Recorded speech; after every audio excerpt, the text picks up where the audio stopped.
by Josh Bell. Must have been the peppers. He'd ordered extra on his gyro today. It was the first tweak to his lunch routine in 3 years. "You're too rigid," his wife Joan would say, in that awful Long Island accent. So what if he liked things a certain way? That was because he'd found all the best ways, and didn't want to bungle the formula. He was a math teacher, after all, and understood the value of a good formula. It was his 59th birthday today, and school had officially ended yesterday. So what harm were a few celebratory peppers? He clutched the back of his dress pants and shambled down the hall, hoping, praying. He looked like Brian Dennehy from the movie Cocoon if Brian Dennehy from the movie Cocoon was about to shit his pants. He was in real trouble. There were signs all over the hallway, and he had gotten plenty of notices. "Attention! Bathrooms will be closed due to sewer repair." Then the dates. June 28th through July 12th. June 28th was his birthday. He didn't worry about anything on his birthday. Besides, school would be out by then. So he had ignored the signs and tossed the notices. He scooted past the smiling murals and the cluttered glass trophy case to the lobby, then out the heavy double doors and into the bright humidity. His stomach churned. "Stan the man," he tried to reassure himself. "Stan the man with the master plan." He gasped as something rotten gurgled, then tightened inside of him. "God help me," he thought. He willed himself erect and strode along the walkway. Sweat beaded on his forehead. It soaked his shirt. It rolled down his back to the crack of his ass. This worried him. "You're fine," he told himself. He raised his chin. He'd get home, crash through the front door, down the hall to the half-bath, and shit this entire year out. He'd plunk down and let fly all the bad jokers and jerk-offs, all the forgotten deadlines and sad puppy dog eyes begging for extensions in the honey-sweet heroin drip of mercy. Morons, he thought. Anyone who took his remedial math class more than once was a moron. There was no saving them. They simply could not be taught. "Hey, Mr. Ferris!" The slim rat-faced janitor jangled past, smiling in his gray jumpsuit. He'd taken remedial math 3 times. Another moron, he thought. "Afternoon?" He barely nodded. He was fixed like a sight dog to the gap in the line of trees at the end of the long, long field. He could make out the gleam of the railing there. He had parked in the student lot all month to get his wife and Dr. Patel off his back. He wasn't much for exercise. If only he had kept to his regular spot. His good and comforting routine would have seen him through. He stepped off the concrete onto the worn dirt path which stretched 40 or so yards to the landing. His asshole puckered, and he made a tight and taut run for it. Then he was on the stairs, which seemed to go down and down and down. He stopped, crossed one leg over the other. "Jesus, fuck," he hissed. "Shit, sucking, fuck, crap, balls!" His hand on the warm railing, bowels wrenching. He crossed his ankles and squeezed his legs together. He scanned the blurry parking lot. Was there any place? He armed his face. There were still a fair number of cars. Then he thought of witnesses. Cameras. He wouldn't take the chance. He waited. His stomach relaxed. He rabbited carefully down the steps, found his dusty 1996 Ford Bronco, and climbed in. He pulled out onto the road and made a left toward the center of town. The kids called it Uptown. You needed to be a junior or a senior or a dropout to go uptown. The hell is this? He wasn't moving.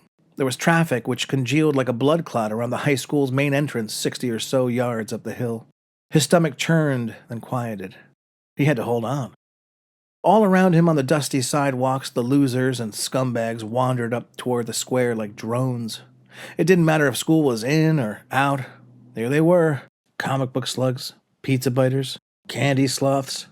Morons, he thought. Useless. And every year there were more and more. He heard an audible creak, like Dracula opening his coffin from somewhere inside his large intestine. He braced himself for the pain, but it didn't come. Now he could make out a workman directing a large truck backwards into the school lot. This was the second truck. The other was parked and being unloaded. He squinted.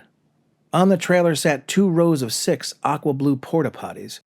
His stomach twisted, another terrible cramp. He smacked the steering wheel. Fuck, fuck, fuck! The hell was going on? This was supposed to be a great day. The convergence of 2 holy rituals. A tranquil 6 hours to himself to clean and organize his math cave, then a trip to the tortoise and hare massage parlor for a birthday rub and tug. His stomach pain dulled and relaxed. Even his cramps knew the value of a small-town massage parlor. He had it all planned out. He'd ask for Linda. She had a good sense of rhythm and a beautiful face, but was god-awful at math. She'd taken his class twice before she finally dropped out. He couldn't wrap his head around it. How could she be bad at math? It made him uneasy. But when he saw her in the massage parlor a few years later, the uneasiness lifted and all that annoying dissonance just disappeared. He lay on his back on the cool sheet, smelling the exotic oils and incense and listening to the soft drone of meditation music. The beaded curtain chattered, and in walked Linda Huang from 7th period remedial math. She saw him through the gloom, and her radiant smile evaporated. In all the time since, they never acknowledged each other on a personal level. He liked that, felt it was a professional courtesy, like how a priest never prattled about your cheating, or a doctor about your gonorrhea. Her eyes went wide when she opened the towel. He liked that too. Stan the man, he thought, and smiled. Well, if I get home quick enough. Finally, the second truck was parked, and he prodded the Bronco tentatively up the hill toward the traffic light. He watched the light carefully. It seemed more red than green. Obviously, he'd drive home. He couldn't wait for them to set those Johns up. How long would that take? He didn't gamble without at least a vague notion of the odds. The odds his wife would divorce him over massage parlor shenanigans, for instance, was very low. She didn't like to work and had a ton of hobbies. Bridge, tennis, horseback riding, painting, writing. She was a doer, a planner, a go-getter. He liked that about her, but it annoyed him too. Another wave of cramps skewered painfully. He felt cold and clammy. He turned off the AC and stabbed at buttons to open windows. Humidity poured into the cab. Exhaust, sidewalk chatter. The light was still red. He leaned his thoughts against the headrest and closed his eyes. What if Joan was home? If she got to talking, there'd be no end. Well, he'd just use his teacher blinders, like when he graded in the classroom, or ate his gyro. Goddamn gyro. But that wasn't it. The real problem was easy and plain. He'd strayed from his routine, turned his back on his formula. You want everything exactly the same, Joan would say after they got married. Every day, every month, every year. It's bizarre, Stanley. It's not normal. Stan the man Ferris only sipped his coffee behind his paper. Why won't you let me throw you a birthday party? He snapped the paper down. How is that fun for me, having to host people on my birthday? Why would I want that? Why would anyone want that? You wouldn't host. I would host. You just sit there. Someone beeped. He jumped and sprayed warm wetness into his underwear. He clamped his asshole shut with all his might, a stoic surgeon cauterizing an unexpected hemorrhage. Well, he'd stopped the gusher, for now. He pressed the gas pedal carefully and the Bronco jerked forward. He eyed the rear view for the honker. A pimply-faced teen with a finger up his nose. How fitting. He didn't recognize him, but he looked like all the rest. Stanley tightened his grip on the steering wheel and his knuckles went white.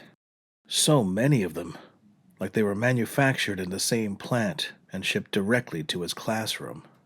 Morons! He yelled. Someone in his peripheral stopped and looked around. He rolled up the windows and cranked the AC. He pushed his left foot into the floorboards and raised his ass above the seat. He worked the pedals with the other and crested the hill slowly. The light was right there. He was 6 cars away, then 5, 4, 3, 2. The light turned red. No problem. Somehow he felt better. He'd relieved some of the pressure at the cost of his cotton boxers and no longer felt like he had a 5-pound weight in his stomach. He switched feet and let the other rest. He floated and smiled and nodded. Okay, he said. Okay. He might actually make it. The air was cool on his face. A blue Dodge Neon ignored the no-turn-on red sign. Only 1 car ahead of him now. Besides, the worst was behind him. But was that true? He remembered the little girl at the middle school in 76. Or was it 77? The date was fuzzy, but the image was vivid and turned his stomach like the rancid gears of some abominable meat clock.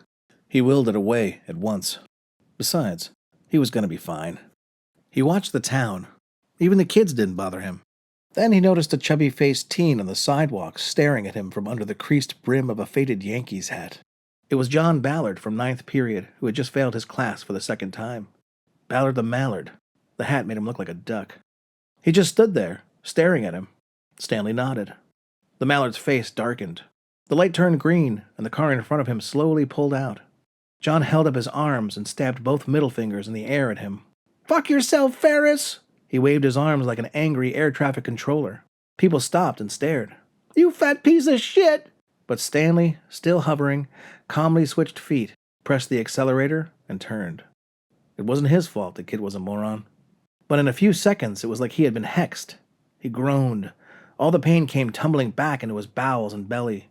He zoomed down Route 55 as fast as he could and thought of the actual worst. It was early in his career at the Grant Schiffer Middle School. The halls were mostly empty. The bell had rung. Classes were settling down. He was on his way to the teacher's lounge for coffee and cigarette when he came upon a single student rushing stiffly away down the hall.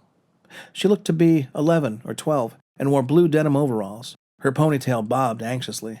"Let's go, let's go!" His voice boomed, then clamored brightly down the hall. "Class is starting!" The girl ignored him. He closed the gap and heard a strange moaning. "You okay, dear?" The girl stopped, and there was a sound like someone trying to squeeze carbonated ketchup out of a plastic bottle. He froze, a baffled mechanic. A wall of mud rose silently up and over the sides of the girl's overalls. There was a smooth and slow race down the blue of her legs, and he remembered a conversation he had had with an art teacher about complementary colors. 2 pumpkin pancakes bloomed on the shiny floor at her heels, the rank and wretched smell of death. She ran slipping and crying down the hall and left him heaving in the rotten reverb. It could get much, much worse. When he turned into the condo lot, he saw Joan's silver Dodge Aries parked outside. Shit. He pulled in next to it, threw the shifter into park, yanked the keys, opened the door, and carefully climbed out. The spoiled waft that followed him kept the middle school girl in stark focus. He could still see those sneaker prints like some awful crime scene. He slammed the Bronco door, and something heavy dropped into his colon. This was it. Everything hinged on how quickly and smoothly he could navigate these next 30 seconds. He felt a strange kind of focus steal over him. He rushed down the path to the front door, keys in hand, bowels on fire. He unlocked the door expertly and flung it open. When he saw the balloons, he understood. No. In the beginning, Joan was upset that she couldn't throw him a proper party. She couldn't handle the rejection. So he had cut her a deal, a kind of mathematical compromise. Whenever his age-to-be was a prime number, a number that's only divisible by itself and 1, she could put something together for his birthday.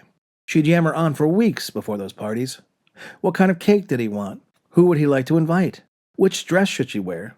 She'd go on and on and on. But not this time. Well, here he was, 59 years old and unable to hold his gurgling, burning, boiling shit in any longer. Betrayal.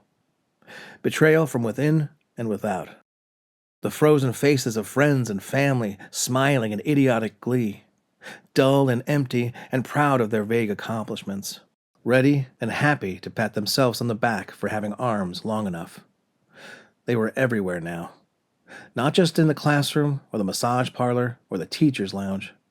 He caught his pained reflection in the mantel mirror. They were everywhere. There was a loud roar and the squeal of party horns. Surprise! Never know what they're thinking. You can't tell.